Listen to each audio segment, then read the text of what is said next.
Oi pessoal, estamos aqui para mais uma aula sobre execução. Hoje vamos falar sobre mais uma forma especial de penhora. Vamos tratar especificamente da penhora de empresas, outros estabelecimentos e semoventes, designação dada pelo código para essa subseção.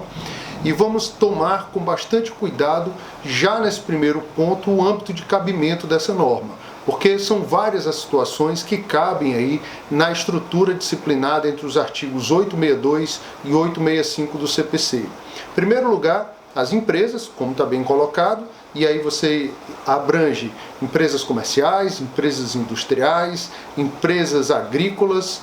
Você tem os semoventes, que já foram colocados, penhoras de navios e aeronaves, você tem penhora de edifícios em construção sob o regime de incorporação mobiliária, concessionárias e permissionárias de serviço público, e ainda tem a situação dos navios e aeronaves. Então cabe bastante coisa aí dentro, como você vê, é uma norma que tem um grande âmbito de cabimento.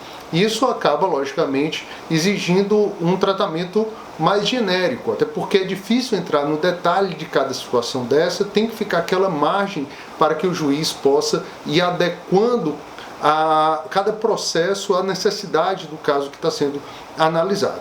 Mas nós temos um primeiro ponto, que está no artigo 865, que talvez seja um dos mais fundamentais. Vamos a ele. Eu quero ver aqui com vocês o artigo 865, que diz o seguinte: a penhora de que trata esta subseção, portanto ele não distingue nenhum desses casos que eu falei, somente será determinada se não houver outro meio eficaz para a satisfação do crédito. Pessoal, percebam aí que o código colocou isso de maneira bem abrangente, bem genérica, ou seja, qualquer uma dessas situações será a última. Eu só vou poder utilizar essa penhora se nenhuma outra forma de penhora for cabível no caso concreto. Qual é o problema específico que nós temos? Quando nós vamos lá para o artigo 835, que traz aquela ordem preferencial de penhora, você tem uma referência expressa à penhora de navios e aeronaves e à penhora de semoventes, que ficam aí na 7ª e 8ª posição. Bem, isso vai gerar um problema, há uma aparente contradição aí entre essas normas, porque uma coloca ali no meio da ordem, enquanto outra leva para a última hipótese indiscutível.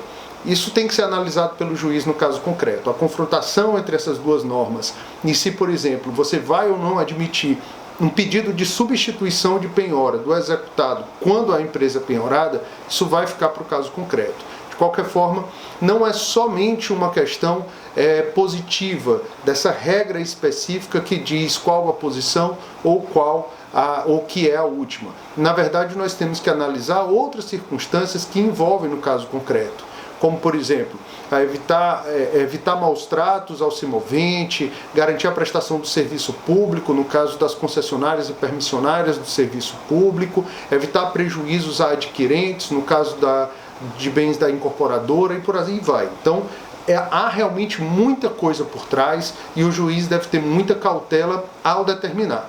Mas beleza, determinada essa penhora, uma das nossas primeiras preocupações vai ser a nomeação de um depositário administrador, que está aí com algum regramento nos parágrafos 1º, no artigo 862, parágrafos 1º e 2º. Vamos dar aqui uma olhada.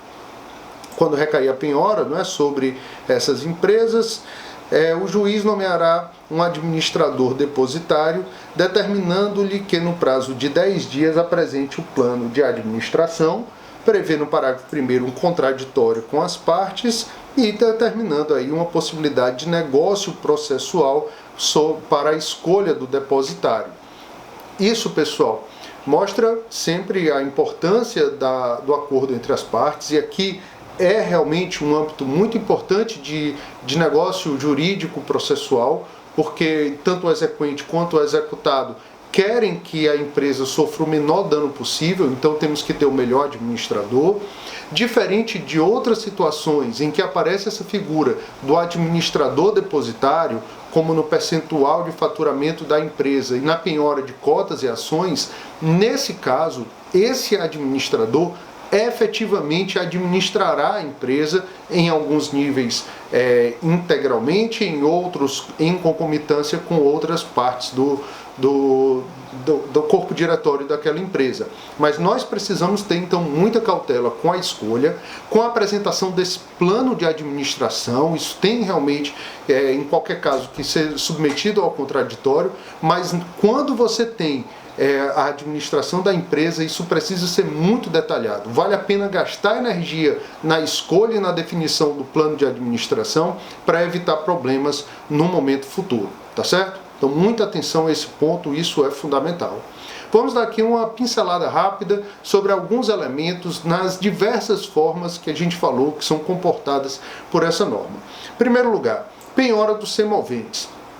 O que é que a gente tem que lembrar aqui? Por que o semovente está no meio aqui dessa sistemática voltada à penhora de empresa? O que é que tem a ver uma empresa com o semovente?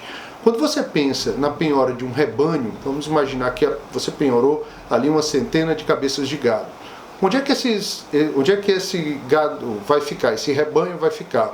Vacina, água, ração, tudo isso precisa ser gerido, então exige ali uma atividade de gestão para manutenção do rebanho que se equipara em algum nível à administração da empresa. É por esse motivo que está sendo colocado aí.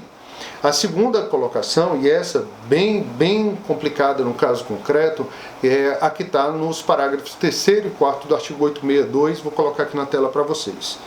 Vai dizer o seguinte: a gente está tratando da penhora de edifícios em construção sob o regime de incorporação imobiliária. Nesse caso, a penhora somente poderá recair sobre as unidades imobiliárias ainda não comercializadas pelo incorporador. A preocupação aqui, pessoal, é você atingir de alguma forma aqueles compromissários compradores, aqueles que já pagaram pelo prédio. A gente tem inclusive a impenhorabilidade daquele capital de afetação destinado à construção do prédio, já falamos sobre isso quando tratamos do objeto da penhora, e aqui está bem imbrincado, né? Então nós temos que ter muito cuidado com isso, evitar que a penhora torne aquele bem até com dificuldade de ser concluído, aquele prédio com dificuldade de ser concluído, criando aí todo um problema para a sociedade. E no parágrafo 4º, você vai ter uma previsão da possibilidade de afastar o incorporador da administração, sendo substituído aí ou pela comissão de representantes adquirentes, o que é algo bem conveniente, já que eles têm interesse maior de que a coisa seja concluída, como também você pode ter um administrador judicial, sempre ouvida essa comissão de representantes de adquirentes. Mas é bem complexo isso, não por outro motivo, esse tipo de penhora fica para o último lugar. Mas vamos lá. Continuando aqui, nós temos a possibilidade de penhora de empresas que são concessionárias ou permissionárias do serviço público. E aí, além de tudo, da menor onerosidade, da preservação da empresa, nós temos um fator adicional que é o serviço público. Aqui é mais uma manifestação daquelas em que o interesse público tem que se sobrepor sobre o interesse privado. E aí, por isso, nós temos que ter cautela para evitar que essa penhora venha inviabilizar um serviço prestado à sociedade. Vamos lá no 863, parágrafo 1º e 2º, né? Vou colocar aí na tela para vocês, mas não precisa a gente fazer a leitura total. Algo que há de interessante a ser observado é que essa penhora ela pode recair sobre a renda, sobre alguns bens ou sobre todo o patrimônio da empresa. Nós também vamos ter um depositário, nesse caso indicado entre os seus diretores, tá certo? E sempre a preocupação, você vai perceber aí nos 2 parágrafos, com a manutenção do serviço público. E por fim, pessoal, já caminhando aqui para o último detalhe que nós temos, é o da penhora de navios e aeronaves. Mais uma vez, né, assim como nos semoventes, você pode pensar qual é a proximidade. Aqui é porque esses bens eles têm uma função social a ser exercida e por isso não podem ficar lá no hangar ou numa doca, eles têm que ficar em funcionamento. Isso é permitido, ainda que aquele proprietário de um navio tenha um navio penhorado, se ele transporta mercadoria, ele tem que continuar transportando mercadoria. É essa a ideia. Então a gente tem que manter esses navios e aeronaves em operação. Por isso eu preciso de um administrador para evitar logicamente danos, e eu também vou ter a possibilidade de manter isso funcionando mediante um seguro. Vamos dar aqui uma olhada no artigo 864, que ele vai falar, não é, que para que continue navegando e operando, você vai ter que fazer um seguro contra os riscos, e esse seguro tem que ser um seguro integral, sob pena de você ter um prejuízo ali futuro com esse navio ou aeronave e inviabilizar a satisfação do crédito. Então, de maneira muito rápida, mas vendo toda essa complexidade, destacando a subsidiariedade, é essa daí a nossa forma especial de penhora voltada às empresas. Tá bom, pessoal? Ficamos por aqui e nos encontramos em um próximo vídeo.